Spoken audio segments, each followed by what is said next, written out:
Bridge के नंद लाला, राधा के सांवरिया, सब दुख दूर हुए जब तेरा नाम लिया। सब दुख दूर हुए जब तेरा नाम लिया। नैनों में श्याम बसे, मन में बनवारी। नैनों में श्याम बसे, मन में बनवारी। सद बिसराएगी मुरली की धुन प्यारी। सुध बिसराएगी मुरली की धुन प्यारी। नैनों में श्याम बसे, मन में बनवारी। सुध बिसराई गई मुरली की धुन प्यारी।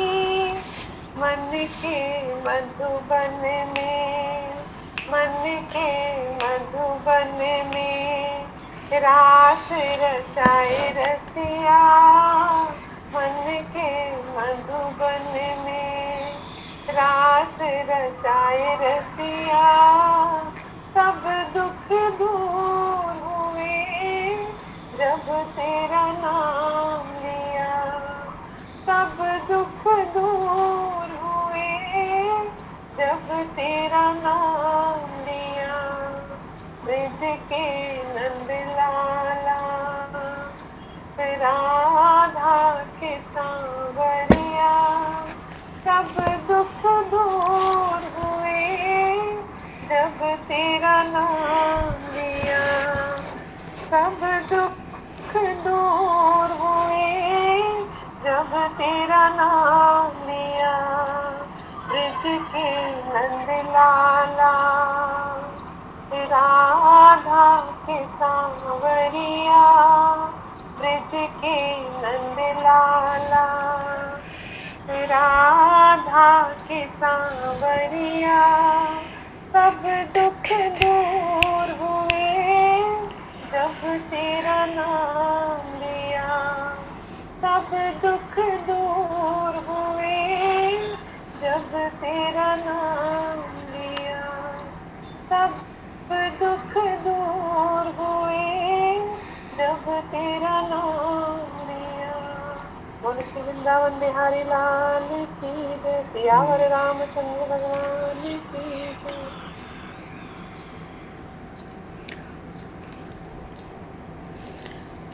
हरिशरणम। बोले शादेवर कृष्णचंद्र भगवान की जय। श्यावर रामचंद्र भगवान की जय। श्री गौरी शंकर भगवान की जय। श्री वृंदावन प्रेम धाम की जय। श्रद्धा धाम की जय। सब संतन की जय, सब भक्तन की जय, समस्त वैष्णवन की जय, समस्त पूर्वाचार्य चरणन की जय, समस्त संप्रदाचार्यन की जय। श्री सद्गुरुदेव भगवान की जय। गंगा मैया की जय, जमुना मैया की जय, सरजू मैया की जय, गौ माता की जय, तुलसी माता की जय, पृथ्वी माता की जय, काशी महारानी की जय। जय जय श्री सीताराम, जय जय श्री राधेश्याम। नमः पार्वती पते, हर हर महादेव।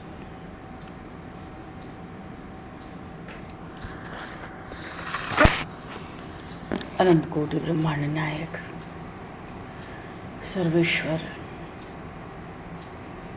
पूर्ण परत ब्रह्म,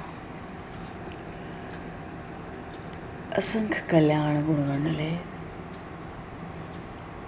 भक्तवांशा कल्पतरु, शरणागत वत्सल भक्तवत्सल दीनबंधु दया सिंधु भगवान श्री सीताराम जी महाराज की असीम कृपा करने से शर्मन जी महाराज की परम पावन भावभूमि सन्निधि में महापुरुषों की भावमयी उपस्थिति में एवं आप सभी श्रद्धालु भक्त वैष्णवों की मंगल सन्निधि में मानव जीवन का सर्वोत्कृष्ट फल भगवत गुणगान भगवत स्मरण का आनंद हम सभी सत्संग के माध्यम से प्राप्त करने जा रहे हैं। सर्वप्रथम आप सभी भक्तजनों के श्री चरणों में भगवत भाव से सादर वंदन सादर नमन। आप सभी को यथायोग्य जय सिया राम, जय जय श्री राधे, हरि शरणम, जय श्री जय सिया राम, जय जय श्री राधे, हरि शरणम, जय सिया राम, जय जय श्री राधे, हरि शरणम। प्रणाम महाराज। राधे राधे, जय जय श्री राधे, राधे राधे, जय जय श्री राम। वंशी विभूषितकरान्नवनीरदाभात् पीताम्बरातरुणबिम्बफलाधरोष्ठात् पूर्णेन्दुसुन्दरमुखादरविन्दनेत्रात् कृष्णात् परं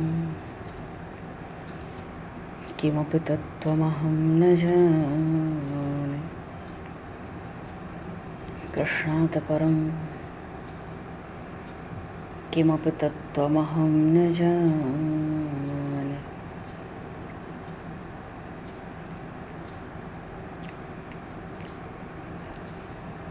हरिशरणम।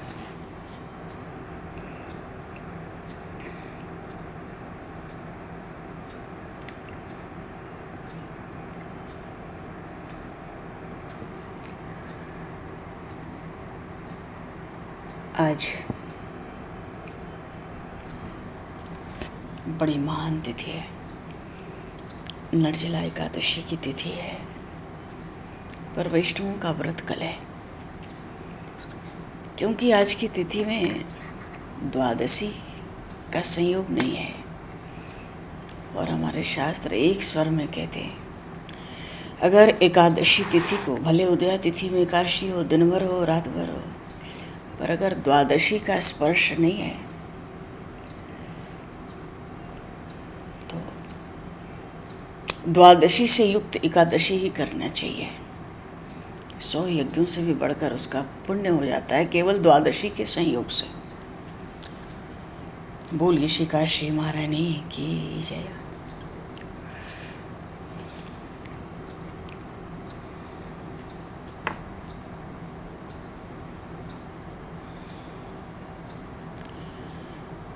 जगत में जितने दानी हुए, सबसे बड़े दानी दाता तो परमात्मा है।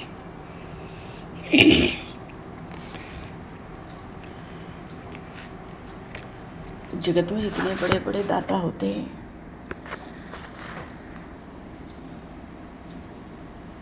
अपने को बचा कर देते हैं। जगत में ऐसा कोई दाता नहीं जो खुद का ही दान करे, पर भगवान तो आत्मदानी है, अपने आप को भी दान में दे देते हैं। बोलिए श्री भक्तवत्सल भगवान की जय। भगवान ने, महर्षि वेदव्यास ने घोषणा करके कहा कि कभी मुझसे भगवान केशव ने कहा था कि जो मनुष्य मेरी शरण में रहकर एकादशी को निराहार रहे,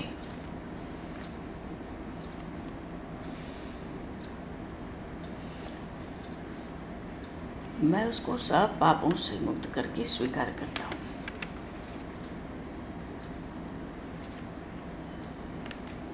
उसका सब चक्कर छुटा देता हूँ। जब महाराज युधिष्ठिर ने, चलो एकादशी व्रत तो कल है, पर एकादशी आज है, पता भी पड़े कैसे एकादशी करनी है, क्योंकि ये तो भीमसेन एकादशी है, निर्जला एकादशी।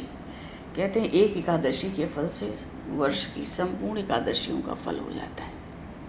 इतनी महिमा है इस एक एकादशी की। तो जब युधिष्ठिर जी ने भगवान श्री कृष्ण ने पूछा कि हे जनार्दन, ज्येष्ठ मास के शुक्ल पक्ष में जो एकादशी है उसका भी तो वर्णन कीजिए, मुझे उसका महात्मा सुनना है। तो भगवान श्री कृष्ण तो चतुर चूड़ामणि कहलाते। भगवान श्री कृष्ण ने अब की बार कहा कि हे राजन, इस एकादशी का वर्णन तो ये जो परम धर्मात्मा सत्यवती नंदन व्यास जी महाराज बैठे हैं, श्री कृष्ण द्वैपायन, इनका नाम है श्री कृष्ण द्वैपायन, पर वेद व्यास कहते हैं। महर्षि व्यास जो यहाँ विराजमान है सभा में राजसू यज्ञ के, ये ही इसका वर्णन करेंगे ज्येष्ठ मास के शुक्ल पक्ष की एकादशी का। कारण क्या है? कारण यह है कि सब शास्त्रों के तत्वज्ञ हैं और वेदांगों के भी पारंगत विद्वान हैं। ऐसी कोई कथा का, एकादशी कथा का महात्मा प्रभु ने नहीं सुनाया। कथाएं प्रभु सुनाते हैं पर वर्णन तो स्वयं ही करते हैं। पर इस निर्जला एकादशी का महात्मा सत्यवती नंदन भगवान व्यास नारायण को भगवान श्री कृष्ण ने कह दिया, यही सुनाएंगे। और भगवान श्री कृष्ण का संकेत हुआ, संकेत मात्र से भगवान व्यास बोलने लगे।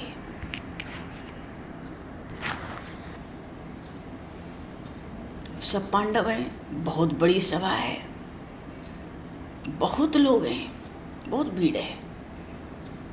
भगवान वेद व्यास कहते हैं दोनों ही पक्षों की एकादशी को भोजन नहीं करना चाहिए।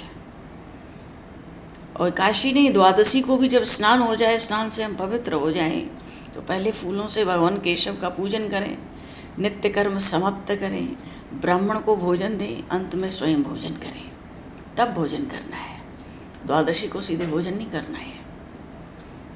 और भगवान व्यास का कथन है कि हे राजन, हे युधिष्ठिर, जनना शौच और मरना शौच में भी एकादशी को भोजन नहीं करना चाहिए। हाँ, ये बहुत आवश्यक बात है। बहुत से लोग पूछते हैं ना, सूतक लगा है, किसी का शरीर पूरा हो गया, अब एकादशी व्रत करें ना करें। घर में किसी बच्चे का जन्म हो गया, सूतक लग गया, एकादशी व्रत करें न करें। भगवान व्यास ने निर्णय कर दिया, अब जनना शौच हो या मरना शौच हो, किसी भी प्रकार का सूतक आवे जीवन में, पर एकादशी को भोजन नहीं करना चाहिए।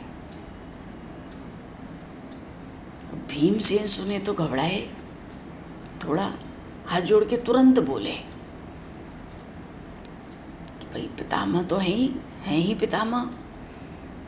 भीमसेन कहते हैं आप परम बुद्धिमान हैं, मेरी उत्तम बात सुनिए। क्योंकि राजा युधिष्ठिर, माता कुंती, द्रौपदी, अर्जुन, नकुल, सहदेव, ये सभी एकादशी को कभी भोजन नहीं करते और मुझसे भी यही कहते हैं भीमसेन तुम भी एकादशी को न खाया करो। पर मैं इन लोगों से यही कह दिया करता हूँ कि मुझे भूख नहीं सही जाती। तो भीमसेन की बात बहुत बड़ी सभा थी। सुनकर व्यास जी भगवान ने कहा, महाराज ने कहा कि यदि तुमको स्वर्गलोक की प्राप्ति की इच्छा है और नरक को दूषित समझते हो तो दोनों पक्षों की एकादशी को भोजन न करना। भीमसेन बोले, ये पितामह आप तो महाबुद्धिमान हैं, मैं आपके सामने सच्ची बात कहता हूँ, एक बार भोजन करके भी मुझसे व्रत नहीं होता, मैं नहीं कर सकता। फिर उपवास करके मैं रह ही कैसे सकता हूँ? क्यों? मेरे उदर में वृक नाम की अग्नि सदा ही जलती रहती है। इसलिए जब मैं बहुत अधिक खाता हूँ तभी शांत होती है ये। इसलिए हे महामुनि, वर्ष भर में मैं केवल एक ही उपवास कर सकता हूँ और जिससे स्वर्ग की भी प्राप्ति सुलभ हो जाए और जिसके करने से मैं कल्याण का भागी हो सकूँ। ऐसा कोई एक व्रत निश्चय करके आप आज मुझे बतावें, मैं उसका यथोचित रूप से पालन करूँगा। पर एक ही व्रत, एकादशी तो महीने में 2 आवे, साल में 24 को हो तो कभी 26 नहीं कर सकता। महर्षि व्यास ने कहा, भीम ठीक है, ज्येष्ठ मास में सूर्य वृष राशि पर हो या मिथुन राशि पर, शुक्ल पक्ष में जो एकादशी आवे, यत्न पूर्वक उसका निर्जल व्रत करो। तो कल सूर्य वृष राशि में है,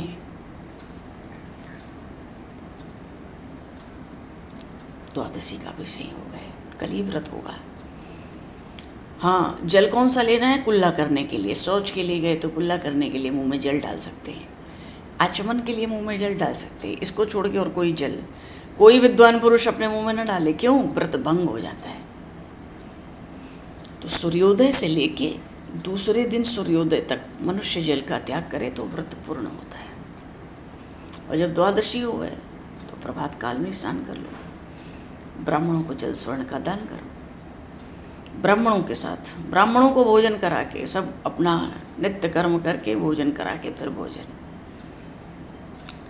तो भीम, यदि तुम इतना भी वर्ष में कर लेते हो, अभी तक तो भोजन की बात थी, फिर उपवास की, अब तो निर्जल व्रत बता दिया, एक ही बताया पर निर्जल बता दिया।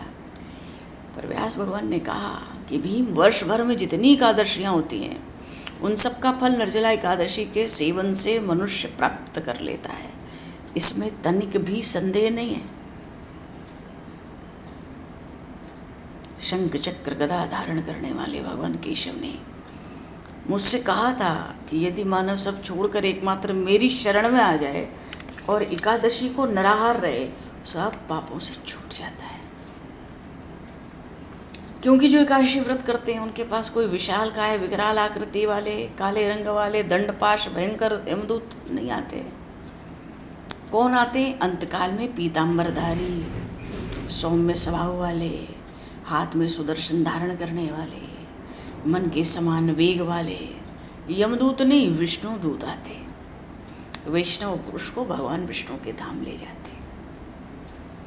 इसलिए निर्जला एकादशी का पूर्ण यत्न करके उपवास करना चाहिए। भगवान व्यास ने भीमसेन को खूब समझाया। तो तुम भी सब पापों की शांति के लिए यत्न करो, यत्न के साथ उपवास करो, शहरी का पूजन करो। अब भाई स्त्री हो चाहे पुरुष हो, मेरु पर्वत के समान भी बराबर पाप हो, बढ़कर हो, एकादशी के प्रभाव से भस्म हो जाते हैं। और जो कोई निर्जल व्रत करे तो भगवान व्यास कहते हैं वो पुण्य का भागी होता है। एक एक पहर में, मानो 3-3 घंटे की अवधि में कोटि कोटि स्वर्ण मुद्रा दान करने का फल प्राप्त होता सुना गया है। ये भगवान व्यास कह रहे हैं कि ये होता है। और मनुष्य सबसे विशेष बात क्या है?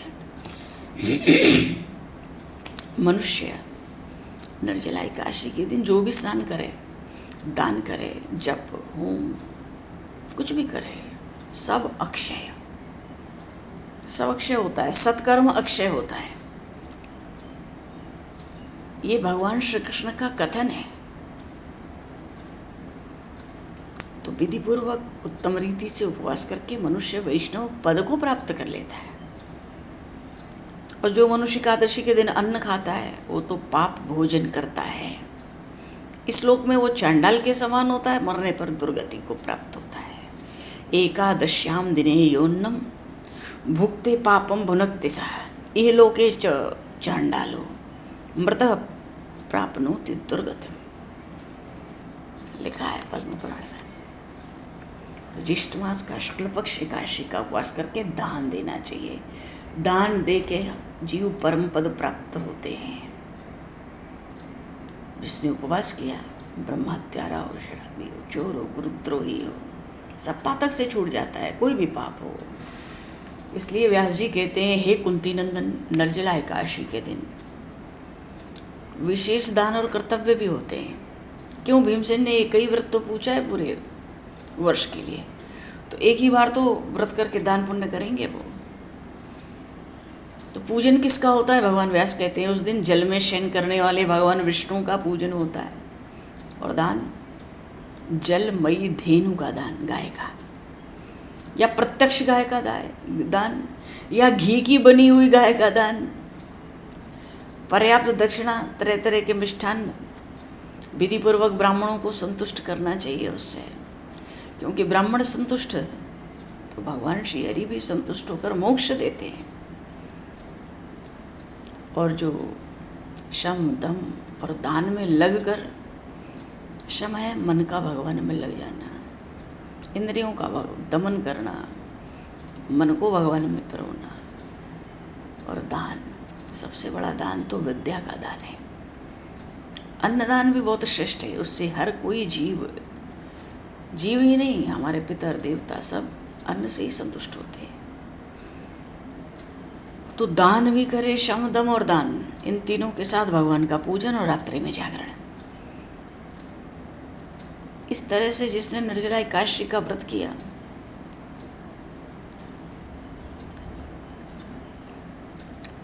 भगवान व्यास कहते हैं उन्होंने अपने साथ ही बीती हुई 100 पीढ़ियों को, आने वाली 100 पीढ़ियों को भगवान वासुदेव के परम धाम में पहुंचा दिया। इतनी महिमा एक व्रत एक जागरण की। और दान तो सब होता है निर्जला एकादशी के दिन, अन्न वस्त्र गौ जल शैया सुंदर आसन कमंडल छाता, सब लोग बढ़ चढ़ के बड़ा ब्राह्मणों को जूता दान करते हैं, चप्पल जूते। इतना जो दान करे, भगवान व्यास कहते हैं सोने के विमान पर बैठ के स्वर्गलोक में प्रतिष्ठित होता है। और जो इस एकादशी की महिमा को भक्ति पूर्वक सुनता है और जो भक्ति पूर्वक उसका वर्णन करता है, वे दोनों स्वर्गलोक में जाते हैं। अब चतुर्दशी से युक्त अमावस्या हो, सूर्य ग्रहण का समय हो, उसमें कोई श्राद्ध करे तो जो फल होता है मनुष्य को प्राप्त होता है, जो फल, इस कथा के श्रवण करने से भी वही फल प्राप्त हो जाता है। इसलिए जब भी व्रत आवे तो कहते हैं कि भगवान व्यास कहते हैं कि पहले व्रत का नियम लेना चाहिए, और दातुन नोतुन नहीं करनी चाहिए, लकड़ी की भी नहीं करनी चाहिए, फिर 12 बार कुल्ला करना चाहिए जल लेके मुंह में, उंगली से ही दांतों को थोड़ा साफ कर लेना चाहिए। एकादशी और द्वादशी दोनों, द्वादशी को सूर्योदय के बाद ही करना चाहिए, नहीं तो उंगली से 12 बार जल लेके मुंह में। तो मुंह साफ कर लिया, 12 बार जल लेके फिर भगवान की ऐसा संकल्प करना चाहिए। ये भगवान व्यास कह रहे हैं, सबसे पहले सूर्योदय से पहले यही करो, भगवान केशव की प्रसन्नता के लिए एकादशी को निराहार रहकर आचमन के सिवाय दूसरे जल का भी त्याग करूँगा,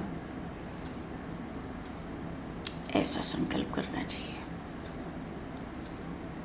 भगवान की प्रसन्नता के लिए। क्योंकि विधि विधान भगवान ने बनाए ही इसीलिए कि उसकी मर्यादा की रक्षा हो। भगवान खुद युग युग में अवतार लेते हैं वेदों की मर्यादा की रक्षा के लिए। तो प्रसन्नता तो होगी ही भगवान को जब भगवान की बनाई मर्यादाओं की रक्षा होगी।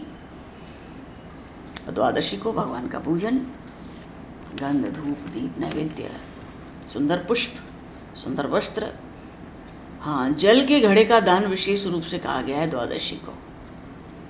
देव ऋषिकेश संसारार्ण अवतारक उदकुंभ प्रदानेन नय मां परमाम गतिम। भगवान तो संसार सागर से तारने वाले हैं, ऋषिकेश हैं। तो जल के घड़े का दान करने से मनुष्य मात्र को भगवान परम गति प्राप्त कराते हैं। तो जीव यही प्रार्थना करता है, प्रभु आप मुझे भी परम गति की प्राप्ति कराइए। इस भावना से जल से भरा हुआ आधा जल जो भी घड़ा दान किया जाता है। अब जरूरी नहीं है कि ब्राह्मण ने मिले तो मंदिर में, मंदिर ना मिले, व्यवस्था ना बने तो पीपल के पेड़ में, जड़ में, वो भी ना हो तो किसी को आवश्यकता अनुसार, कुछ ना हो तो गर्मी है, पशु पक्षी ही जल पी लें। तो भगवान व्यास ने भीमसेन से कहा कि ज्येष्ठ मास के शुक्ल पक्ष में जो एकादशी होती है उसका निर्जल व्रत करना चाहिए। उस दिन श्रेष्ठ ब्राह्मणों को जो घड़ा जल का दान करते हैं उसमें थोड़ा शक्कर डाल देना चाहिए। शक्कर डालते ही भगवान विष्णु के पास पहुंचकर वो जीव आनंद का अनुभव करता है।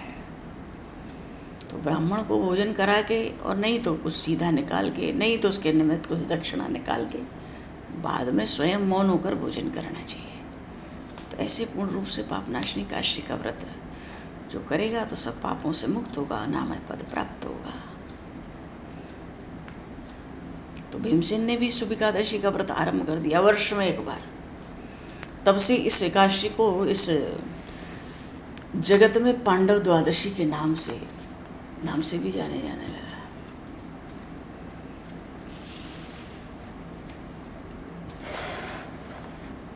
बोली काशी महारानी। ऐसी भगवान की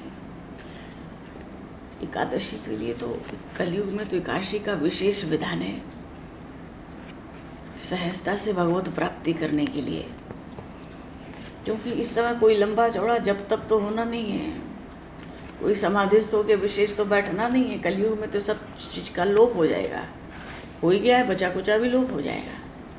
फिर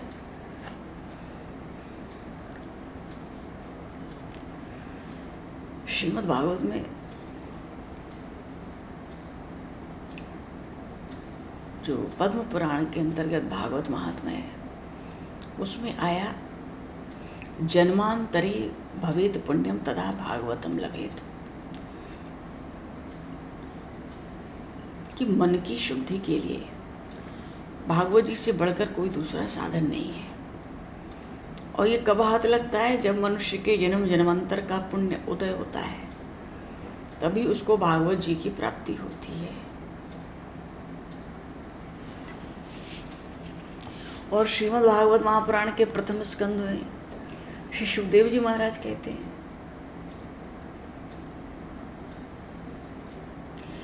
एतावतालम ननु सुचितेन। सूत जी भगवान की सर्वोपरि महत्ता का प्रकाश करते हैं, तो कहते हैं भगवान के गुणों की समता भी जब कोई नहीं कर सकता, उनसे बढ़कर और कोई कैसे हो सकता है। और भगवान के गुणों की विशेषता समझाने के लिए इतना कह देना ही पर्याप्त है कि श्री लक्ष्मी जी अपने को प्राप्त करने की इच्छा से प्रार्थना करने वाले ब्रह्मादि देवताओं को छोड़कर भगवान के न चाहने पर भी उनके चरण कमलों की रजकई सेवन करती हैं। जन्म लाभ पर पुंसा मनते नारायण स्मृत। सुखदेव जी महाराज परीक्षित जी से कहते हैं, परीक्षित, मनुष्य जन्म का यही इतना ही लाभ है कि चाहे जैसे हो, ज्ञान से, चाहे भक्ति से, या अपने धर्म की निष्ठा से, मनुष्य को अपना जीवन ऐसा बना लेना चाहिए कि मृत्यु के समय भगवान की स्मृति अवश्य बनी रहे।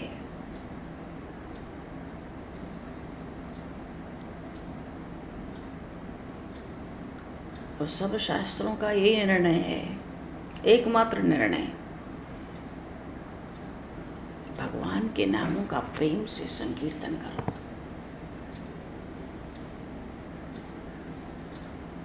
सुखदेव जी महाराज कह रहे हैं भागवत में, भगवान के नाम का प्रेम से कीर्तन करो।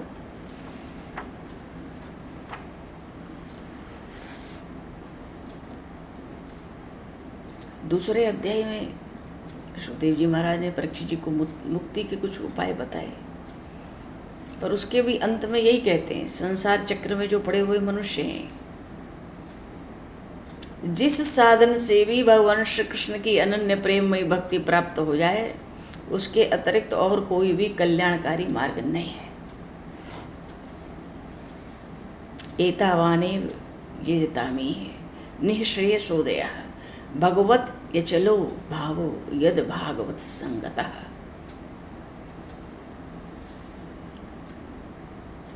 जो साधक हैं, जो जिज्ञासु हैं, मुमुक्षु हैं, ऐसे मनुष्यों के सबसे परम हित को कहते हुए उनका सबसे बड़ा कल्याण किसमें है, इस बात को श्री सुखदेव जी महाराज भागवत में कहते हैं। क्या कहते हैं? जितने भी उपासक हैं, सबका सबसे बड़ा हित इसी में है कि भगवान के प्रेमी भक्तों का संग करके भगवान में अविचल प्रेम प्राप्त कर लें। बोलिए श्री सुखदेव जी महाराज की, श्रीमद् भागवत महापुराण की जय।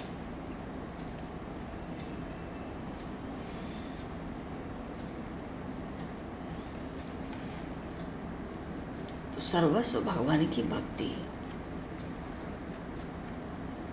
तीव्रेण भक्ति योगेन मनोमय्यर्पितं स्थिरं भगवान कपिल ने भी माता देवहूति, अपनी माता देवहूति से कहा परम कल्याण की प्राप्ति का उपाय। तो उपाय तो खूब बताया, तो सार क्या बताया भागवत में भगवान कपिल ने?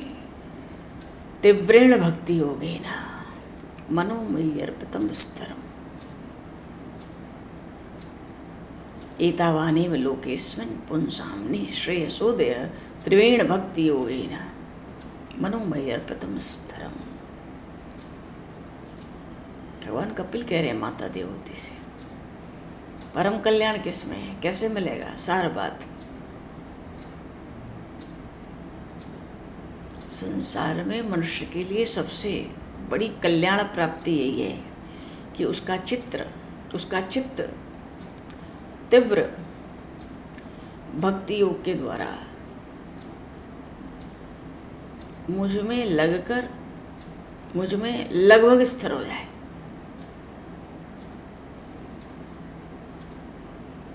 और जब भगवान कपिल ने माता देवहूति को योग साधना सब सुना दी, पीछे से कह दिया ये जो पूरी योग साधना है इसका एकमात्र परम फल क्या है? वो ये है कि हे माता जी, संपूर्ण संसार में आसक्ति का अभाव हो जाए, बस। वो अष्टांग योग हो चाहे कोई भी योग हो, योग साधना का एकमात्र फल यही होता है कि सारे संसार में आसक्ति का अभाव, कहीं हमारी आसक्ति न बचे। आसक्ति नहीं रहेगी तो न राग होगा, न द्वेष होगा, न सुख दुख का अनुभव होगा, न हानि लाभ का पता पड़ेगा।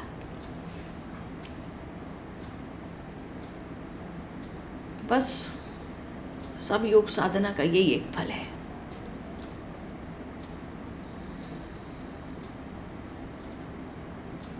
जब प्रचेतागण भगवान शिव के उपदेश को पाकर भगवान का दर्शन पाए, भगवान श्री हरि का, तो दर्शन पाकर उन्होंने प्रार्थना की दीनेषु वत्सलैः, भागवत में प्रसंग आया। भगवान से चौथे स्कंद में संभवतः है क्या प्रचेताओं का प्रकरण। भगवान से क्या प्रार्थना करते कि हे अमंगलहारी प्रभो, क्योंकि भगवान तो मंगल भवन है और अमंगलहारी है। तो जो भगवान सब मंगलों को देने वाले हैं और सब अमंगलों को दूर कर देने वाले हैं, तो मंगल के धाम हो गए ना। तो प्रचेता कहते हैं भगवान नारायण का दर्शन पाकर कि हे अमंगलहारी प्रभु, दीनों पर दया करने वाले समर्थ पुरुषों को तो इतनी ही कृपा करनी चाहिए क्या कि समय समय पर उन दीन जनों को ये हमारे हैं ऐसा कहकर स्मरण कर लेना चाहिए। बोलिए श्री दीन वत्सल भगवान की जय। कैसी मधुर बात भगवान को कही कि प्रभु अगर आप दीन वत्सल हैं, अगर क्या हैं ही, तो जितने दीन जन हैं संसार में, बीच बीच में जब अवसर आवे तो उन दीनों को अपना कहो, आप ये हमारे हैं ऐसा स्मरण करो उनके लिए।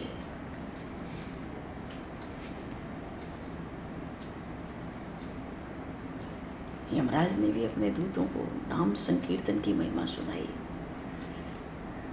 सुनाया था ना कि हे दूतों, भगवान का गुण लीला और नाम का भली भांति कीर्तन मनुष्यों के पापों का सर्वथा विनाश कर दे। ये कोई बहुत बड़ा फल नहीं है उस गुण लीला नाम और कीर्तन का। वो अत्यंत पापी अजामिल भी मरने के समय चंचल चित्त से पुत्र का नाम नारायण उच्चारण किया, तब भी उसके सारे पाप क्षीण हो गए, मुक्ति भी पीछे प्राप्त हुई।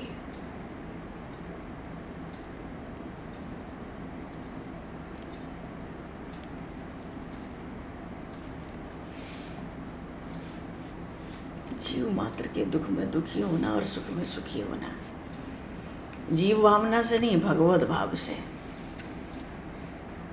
जिस भी शरीर में रहकर प्रभु दुखी हैं तो हम दुखी हो जाएं, प्रभु सुखी हैं तो हम सुखी हो जाएं।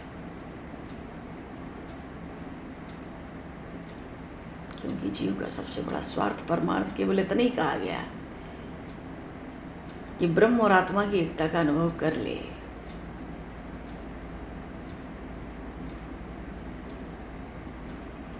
महाभागवत है प्रहलाद जी महाराज, एकांत भक्तर गोविंदे यत्र सर्वत्र तदीक्षणम।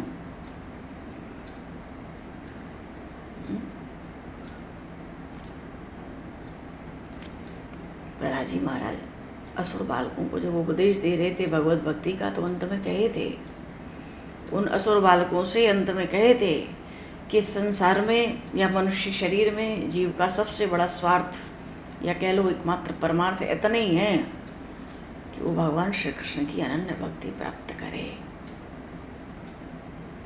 तो उस भक्ति का स्वरूप क्या है? प्रहलाद जी महाराज कहते हैं, सर्वदा सब वस्तुओं में भगवत दर्शन, भगवान का दर्शन होता रहे।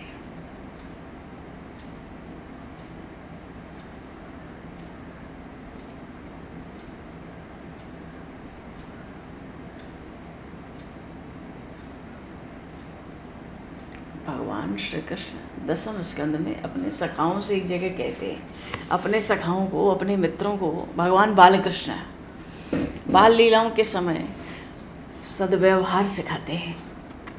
जगत में सद्व्यवहार कैसा होना चाहिए, दसम स्कंद में बात आई। देहिनामि देहीशु, बाल सखाओं को संबोधित कर रहे हैं बालकृष्ण भगवान, सद्व्यवहार सिखा रहे हैं। क्या? संसार में प्राणी तो बहुत हैं, पर प्राणी के जीवन की सफलता इतने में ही है कि जहाँ तक भी हो सके अपने धन से, अपने विवेक विचार से, अपनी वाणी से, अपने प्राणों से ऐसे ही कर्म करे कि दूसरों की भलाई हो जाए।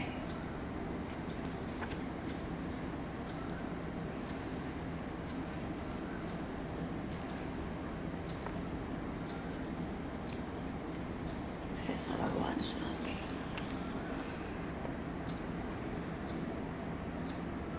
सबका, समस्त धर्म का सच्चा फल यही है, भगवत साक्षात्कार। और जब तक मन निरुद्ध होकर भगवान के पास न पहुंचे तो जीव को भगवान का साक्षात्कार तो नहीं हो सकता है।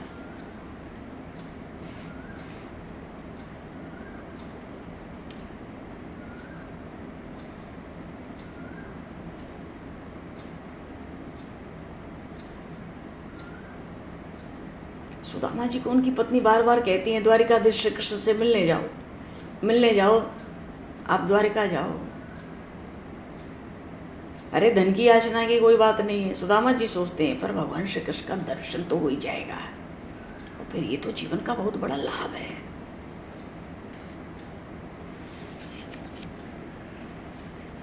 तो सब परमार्थ का एक ही सार है। जीव अपने मन को खींचकर उन भगवान में लगा दे, पूर्ण रूप से लगा दे, तो ये जीव को परमात्मा की प्राप्ति संभव है। बोलिए श्री भक्तवत्सल भगवान की, श्रीमद् भागवत महापुराण की, श्री काशी महारानी की, सब संतन की जय, सब भक्तन की जय, देव भगवान कीजिए। भगवत समय को दृष्टिगत करते हुए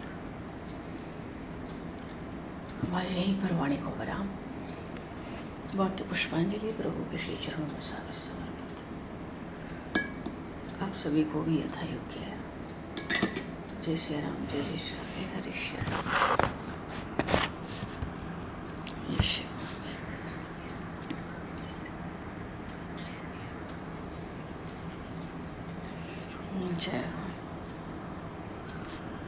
जय राम, राधे राधे। प्रणाम महाराज, प्रणाम महाराज, जय उसी तरह प्रणाम महाराज। बोलो भगवान, जय श्री राम, जय श्री राम। बोलो जो कोई आप बोलना चाहे आप बोलो।